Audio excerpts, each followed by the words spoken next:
Is winning the Club World Cup enough for Chelsea?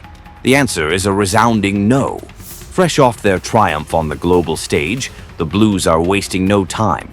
They're aggressively piecing together a super squad for the 2025-26 season, one that doesn't just aim to compete, but to dominate. And they're doing it with boldness, vision, and unapologetically, the power of money. From the last line of defense to the sharpest edge in attack, let's take a look at the names ready to ignite a season of fireworks at Stamford Bridge. This is Chelsea's blueprint for glory.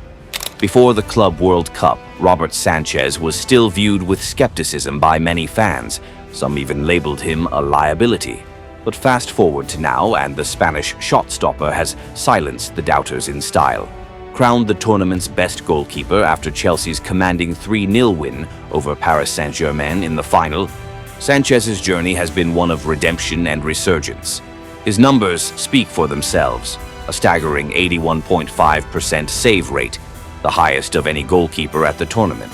22 saves out of 27 shots on target. An expected goals, XG tally of 9.2 from those chances faced, but only 5 goals conceded, a difference of 4.2. That's not just good, that's elite. And beyond the stats, Sanchez's long-range distribution played a key role in Chelsea's counter-attacks. His pinpoint pass launched the move that led to Gusto's assist for Cole Palmer's opening goal in the final. Although Philip Jurgensen and Mike Penders will be pushing hard for the #1 spot, Robert Sanchez will remain Enzo Maresca's first-choice goalkeeper. In front of him lies a defense brimming with potential and balance, where youthful energy meets growing experience. Reece James, the current club captain, is on a mission to reclaim his place. Injuries limited his minutes last season, but at the Club World Cup, he showed flashes of the old Reece, powerful, composed, relentless. Manager Enzo Maresca is betting big on his skipper to be the emotional and tactical anchor of the team next season. With his physical presence, one-on-one defensive ability, and attacking threat down the flank, James remains one of the most complete right-backs in the game when fully fit.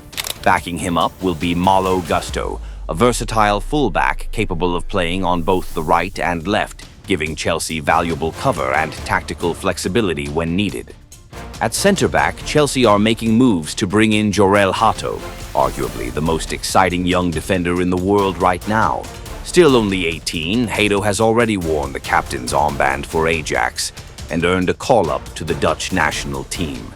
His arrival would add even more depth to a defensive unit already blessed with talent. Pairing Hato with Levi Colwill, who enjoyed a breakout season under Maresca, gives Chelsea a centre-back duo that's young, fearless, and bursting with passion. Two warriors who play with their hearts on fire for the blue shirt. In addition, players like Tosin Adarabioyo, Wesley Fofana, Benoit Badiashile, and Trevoh Chalobah will play key rotational roles, providing depth and healthy competition across the backline. On the left flank, Marc Cucurella has gone from fringe player to irreplaceable. Whether operating as a traditional left-back or a dynamic wing-back, his energy and versatility have become key assets, especially during the business end of last season. With talk of Chelsea adding another high-quality option on the left, competition could push Cucurella to even greater heights, just as we've seen in his performances for Spain. Now, let's move into midfield, arguably the heart and soul of Chelsea's new identity. And truth be told, it's hard to imagine any changes here.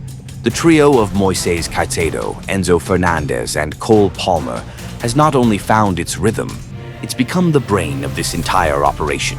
After a shaky start and the weight of a £115 million price tag, Moises Caicedo has come full circle. He's shown the world exactly why Chelsea were willing to break the bank for him. Once seen as just a destroyer in midfield, Caicedo has evolved into so much more, dictating tempo, distributing with poise, and dominating duels. Being named Chelsea's Player of the Season for 2024-25 was not just deserved, it was inevitable. And if the Club World Cup taught us anything, it's that Stamford Bridge continues to be a factory for legendary holding midfielders. Caicedo is simply the latest in a proud lineage. Next to him, Enzo Fernandez has undergone a transformation of his own. He arrived in West London as a World Cup winner and the club's record signing, but also as a player thrown into the chaos of a transitioning team. Doubts followed, but Enzo has grown. He's matured. He's now that rare hybrid of a number 6 and a number 8, capable of breaking up play, spreading passes, and charging forward when needed. Alongside Caicedo, they form a midfield axis that is both a shield and a launch pad, an engine room built for control and courage. And the depth behind them? It's serious. Romeo Lavia is waiting in the wings. Andre Santos is knocking on the door.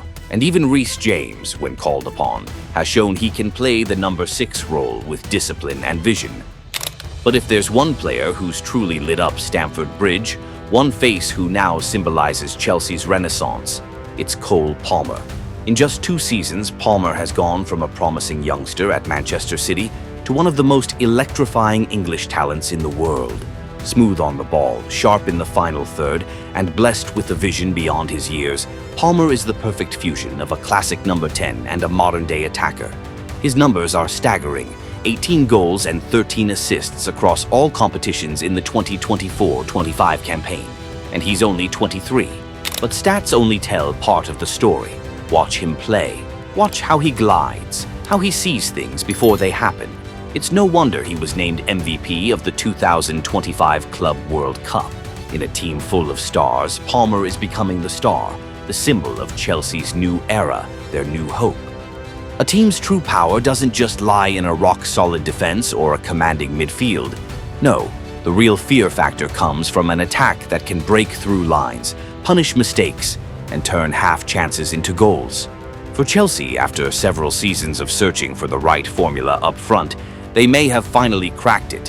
What we're witnessing now is a front line that's dynamic, intelligent, and tactically refined, built piece by piece through a clearly intentional recruitment strategy. Right now, Xavi Simons is firmly on Chelsea's radar. The message is clear. Enzo Maresca wants a versatile piece to plug into his ever-evolving attacking blueprint, and Simons fits the bill perfectly. At just 22, he already has top-flight experience in 3 of Europe's biggest leagues, Eredivisie, Ligue 1, and the Bundesliga. That kind of diverse football education has molded Simons into a tactical chameleon, able to adapt and excel in virtually any role. At RB Leipzig last season, he was often the brightest spark in a disjointed team. His close control, long-range shooting, and sharp vision made him stand out. But it's his tactical flexibility that makes him a dream for any modern manager. He can drift in from the left wing, play as a false 10, or even drop deep into midfield to orchestrate play. Under Maresca, a coach who thrives on positional play and fluid movement, Simons could become a secret weapon, unpredictable, clever, and devastating.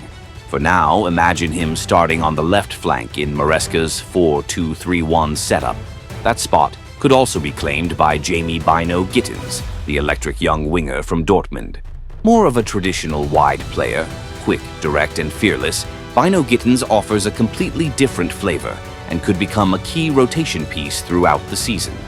Additionally, talented youngster Tyreek George is another promising name on the left wing, ready to compete for a spot.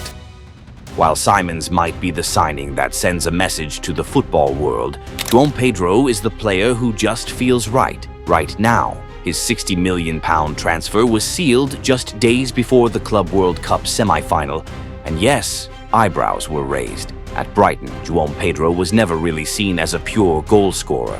In fact, across 2 seasons, he averaged just 0.22 non-penalty goals per 90 minutes. He looked more like a false 9, a link-up man, than a traditional striker. But all those doubts evaporated the moment he stepped onto the pitch at MetLife Stadium against Fluminense, the club where his football journey began. 6 days after signing, he started, and in that semi-final, he delivered, with clever movement, smart positioning, and ice-cold composure in front of goal. His performance shattered the Brazilian side's defensive shape and silenced the critics in one night. Now, suddenly, the future looks a little less certain for Nicholas Jackson. His raw talent is undeniable, but his development has stalled, and Joan Pedro, in just a few games, has shown a sharper edge, a higher ceiling. Add to that the presence of Liam Delap, a true old-school number 9 with the kind of aggressive off-ball pressing that Maresca demands, and Chelsea now find themselves with 3 very different, very capable options fighting for the striker role. And finally, we arrive at the right wing, the last piece of Chelsea's attacking trident. Much of the future talk will center around Estevão Willian, the dazzling 18-year-old talent signed from Palmeiras, who's already being hailed as Brazil's next great export. But in the here and now, the man Enzo Maresca appears most ready to trust is none other than Pedro Neto.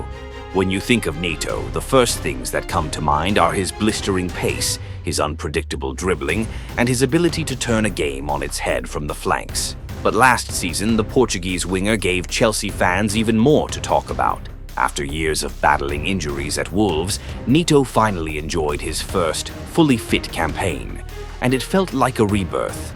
As he himself put it, it was like being born again in professional football. Maresca didn't hide his admiration.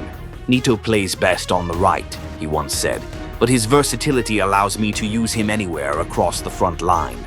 And true to that, Neto played on both flanks throughout the season. There were even moments when he was deployed as a false 9, seamlessly adapting as Chelsea's tactical shape shifted. No matter where he lined up, he brought value, be it through dangerous dribbles, precise cutbacks, or relentless high pressing. He may not grab headlines like some, but when FIFA announced the team of the tournament for the Club World Cup, Pedro Neto was on it. That says everything. Now imagine this front line.